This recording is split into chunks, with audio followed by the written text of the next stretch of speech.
மனைவி ஊருக்கு போயிருந்த போது ஒருவர் எழுதிய கவிதை. வருடத்திற்கு ஒரு முறை 2 வாரம் தாய் வீடு போகிறாய்.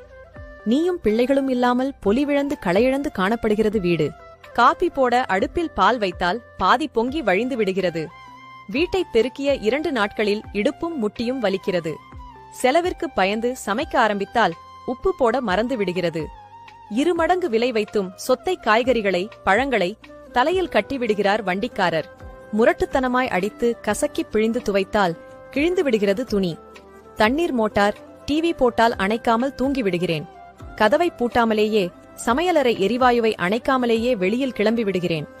தயிருக்கும் இட்லி மாவிற்கும் வேறுபாடு தெரியவில்லை. இப்படியாக தனிமையில் தவித்துப் போனாலும் நீ வந்தவுடன் கூசாமல் பொய் சொல்கிறேன். இன்னும் 1 வாரம் இருந்துவிட்டு வரலாமே, நான் ஜாலியாக இருக்கிறேன் என்று. அனைத்து குடும்பத் தலைவிகளுக்கும் சமர்ப்பணம்.